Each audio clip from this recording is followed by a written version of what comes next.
Poliisi e Katwenge eyambibwako ba crime preventers bakoze ekikwekweto ku batafufu emitwe abatayayiza ku nguudo.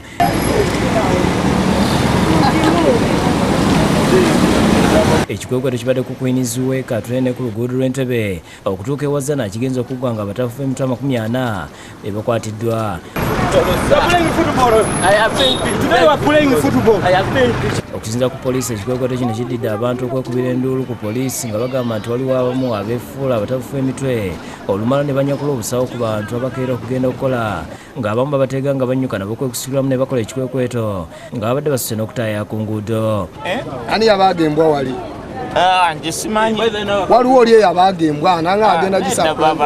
Nze nkulaba ku main place bulungi ni musajja mutegeevu nnyo. Ekikwekweto kitandikidde kote wansi ku njegoyogeza ekibuga ng'abatafufu emitwe abasinga obwedda babasanga beebase era ng'abamu obwedda bagezaako okwagala okulwana. Wali musajja abadde gye ngenda okebera akamera kalinga emmere kwata n'obuleesi bwo ojja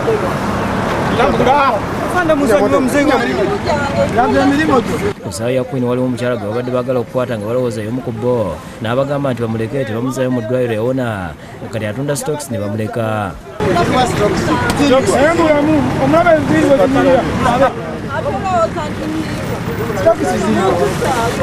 Bino ebiyembe byolya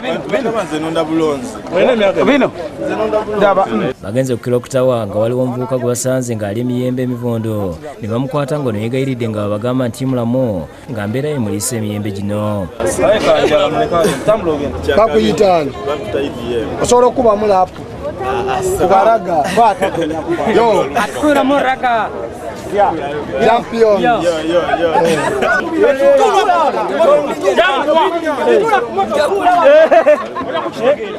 waliwo n'omusajja gwe bakutte n'omusulwa kabangalirwa kugezaako okulemesa ba crime preventer kwata abatafufu emitwe bano nga naye yeewozezaako.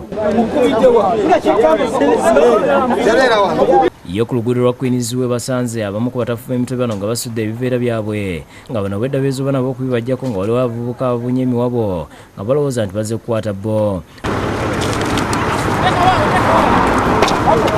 Kyokka ku poliisi abamu bwedda beewozaako nti si batafufu ba mitwe nga bakwatidde bwereere ng'okufaanana abatafufu b'emitwe mbeera ye banyigiriza nga waliwo neyeewozezaako ti yayoza ngoye. wazozeza n'ozanikawo ofumbirawo emmere. Oluvannyuma batikiddwa kabangali abalala ne bateekebwa mu mmotoka y'ekitongole kya KCCA ng'abantu bakuŋŋaanya okulaba ekigenda mu maaso ne batwalibwa e Butabika okufuna obujjanjabi. Nsamba Crash yakusekedde gwe ku Bukedde TV.